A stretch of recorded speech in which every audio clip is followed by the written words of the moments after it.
Good afternoon, good evening to everyone out there. My name is Michael ALPOUGH, and welcome to the Michael ALPOUGH Show. I hope you're having a great day. Now, also for people who are going to be watching this later on, I want to welcome you too. People who are going to be watching this 10 years from now, I want to welcome you because I'm going to be here. And it's very, very exciting to find something in your life that means something to you. And this really means something to me. And I want to just thank you for, if you're going to be listening later, because I bet that's what's going to be happening. You're going to listen to later and give me a congratulations because today is my 20th episode. And I started 2 weeks ago today. So, wow, I just can't wait till it's the 200th, but I had to get to 20 first. It took me quite a while to just start doing this. And that's why I always want to encourage people to just jump into what that is that you want to do. And it's don't be afraid to fail. I mean, today's the day. Now, maybe right now what you need to learn or what to become is organized. And not one of my favorite characteristics, but it doesn't matter. It's one step at a time, and it is forcing me to have to get better. And especially someone who's older and who's not as technical savvy as, you young people who, just a couple of clicks and you're already ready to go. But I've taken it as a learning experience. And so before we start the show and everything, I want you to know, take the best and leave the rest with me. I can't change anybody, and I'm not here to change anybody. I'm here to give you information, and what you do with it is what you do with it. Okay. And so for yourself, I'm here to share the gift with you. And it's my desire that it's something that will help you in just the littlest way. And as we're going to get into this is a very important subject here. Complex post-traumatic stress disorder. And look what I just did.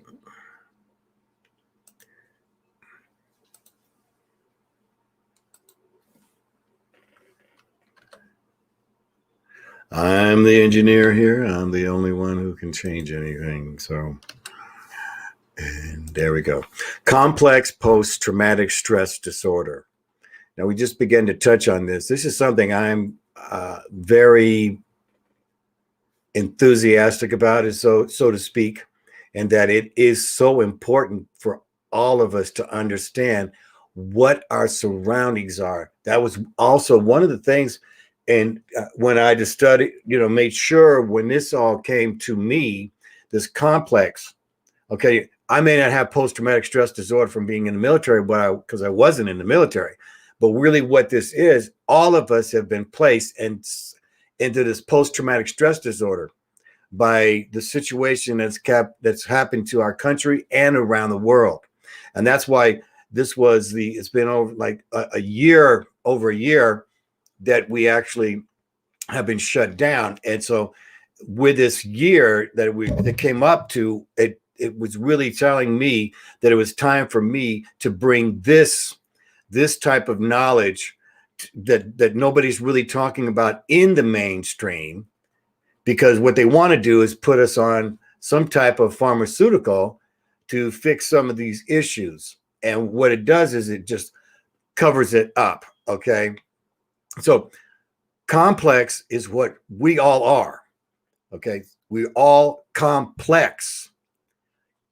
I'm not like you. You're not like me, but we all have the same body, but men and women, we're human. And so that in itself makes us complex. Now, what do you think they want the robots to become? They want them to be able to have our mind.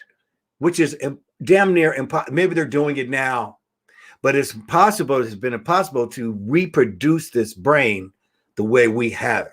We have an incredible mind that can do incredible things, and yet we can be locked in the freeze zone. Like the stream isn't going right. We're locked. And it's a self-lock. This is what complex post-traumatic stress disorder does. Okay. So I wore my sloths right here. Normally I'd be in a tie, but the reason why everyone knows what a sloth does, right? Sloth moves very slow, like a turtle moves very slow, or a snail. Okay. Most of us want to have that sports car, have our bodies be like a sports car. We can just take off and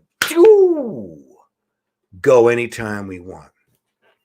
Today, we are going to one thing, and this is why I'm wearing my sloth, is we're going to take this time to slow down, to speed up. Slow down. Our minds move so fast depending on which lane we're in. The faster the lane, the more things that are going on at the same time in order to concentrate. Maybe you have to go all the way into the slow lane or even pull over and get yourself together. This is what I'm here to say to you. Slow down to speed up. This happened to me just this morning. As I was on the StreamYard webinar, there were so many things that were going on during that webinar, and it brought up to my mind on things that I had to do, that it put me in a spin, see, like a spin wash. All right. And so I go right back to the basics. Okay, Michael, slow down. Slow down. Slow down. Relax your mind. Okay. Listening to your mind takes practice. Do you listen to yourself? Do you listen to others? What's the main thing, though, is you can't listen to yourself. It's much more difficult to listen to others. So when you slow down, see, you can empty out and reset the mind. Let's get this out of the way. Let's get that out of the way. Let's get this. Let's put this over there. And now let's get back to the neutral place where I can hear and discuss within my own mind what is best for me. Okay. Now, we've all suffered childhood and adult trauma. And for most of us, we just cover it up. We just ignore it. It comes up at the wrong time, at the right place. Okay. You're in the right place where you can make that step, and yet you speed it up and sabotage yourself that you can't make that leap. Now, I'm special, and so are you. You're special. Thanks for listening. These are important words. And maybe someone you know, which I'm telling you, every single person has a CPTSD, especially during this time right now. See, we all, when this pandemic started, we did not know how long this thing was going to go. And we still don't. And so now more than ever, we're been put in a place where we can't even interact. And so if you're in this complex, then you're left with these complex thoughts that go through your mind, the frustration. You know, most of us are left watching programs. You know, we've all been drawn into the political system now. We've all been drawn into it. I know that, you know, a lot of us were on the fringe because we're all doing our own thing. Then when the pandemic hit, it was like everybody's home, everybody's getting sick. And the saddest things of all have been happening is people haven't been able to see their elderly parents, or their parents can't see their grandchildren. This has taken an emotional toll on everyone. Okay. I'm very fortunate in that I can go see my mother for a few minutes, even though she's in a memory facility. It still gets me. I could only look through the window, and now I can go in and touch her. So I don't know how long that's going to last, but there's such a difference being able to touch, right? So sometimes you just got to touch yourself, but you know, usually it only lasts so long. Okay. So we're in a post-traumatic stress disorder world now. The whole political system, as well as everyone else, is having technical difficulties. We're all trying to figure out how to get along. And now with everything getting ready to go down in Minnesota, this could change things again. Even with the border, it could change things again. We could go into a spike again, which it appears to be that we are, which means that we're all going to still be at home. And that's why this is the most important. Because what we are is we're left to the left and the right, and we're somewhere in the middle. We're swayed one way or the other. Okay. The main thing is not to be violent. Okay. Violence does not cure anything. I don't know what violence cures unless someone's attacking you in your home or something like that. We're in a weird time, and I myself, I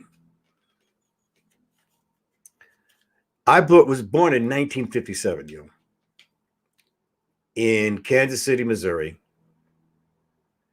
which was and still is one of the most segregated cities still left in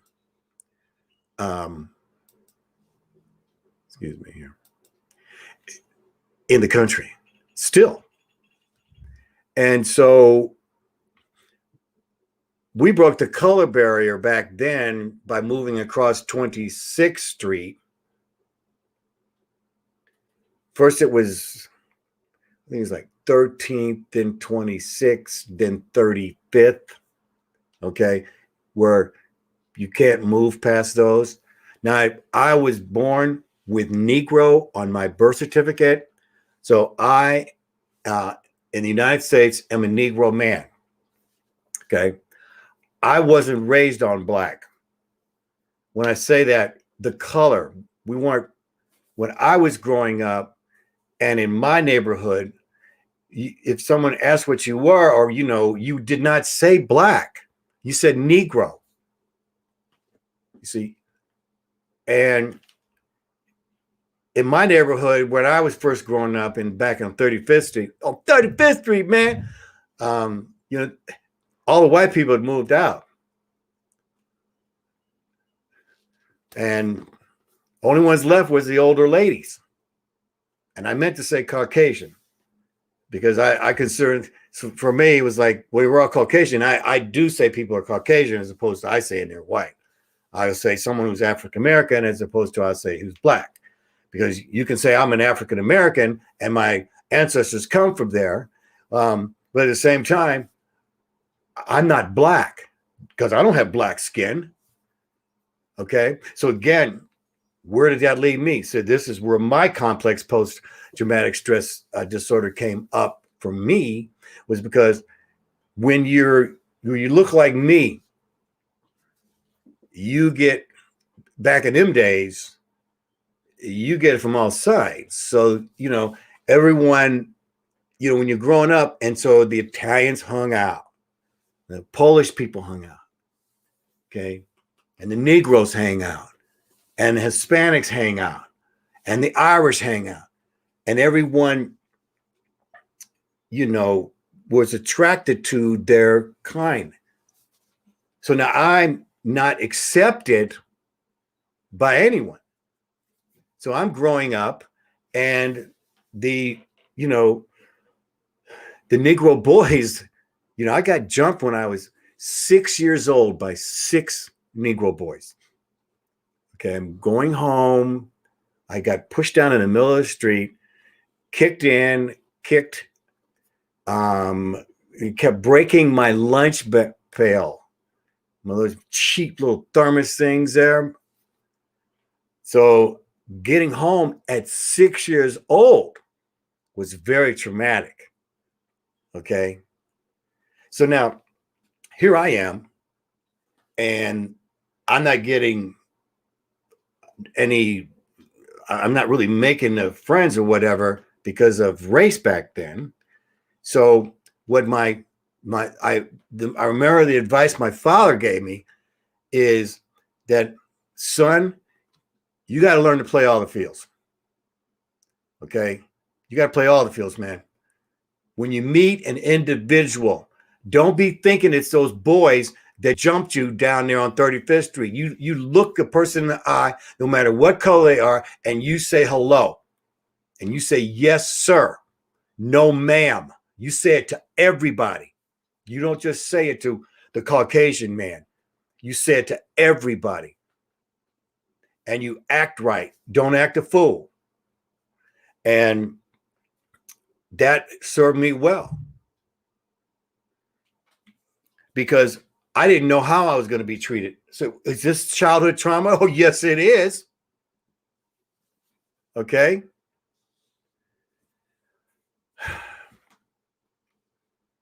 So childhood and adult trauma, because it sent you into adulthood with questions on how do you fit in? How do you fit in when you didn't feel like you fit in with anybody, which is so strange because I really just wanted to be something, but I'm rejected by everybody. So I hung out with my family. Okay. So I come in now. See, now look, my family is mixed, and we have every type, every nationality darn near is in our family. Okay. And nobody cared in my family. Nobody said this person is my friend. It's like this, they're married that person. And they're just going to add to it. Now, there's a southern dish. There's a southern dish. It's called gumbo. If you've ever had gumbo, there's different kinds. And families make their own gumbo. They have their own different style. And my family, like say, for example, we were a filet, but it doesn't mean we just made filet. My dad liked okra. I couldn't stand okra, but filet was my mom's specialty was.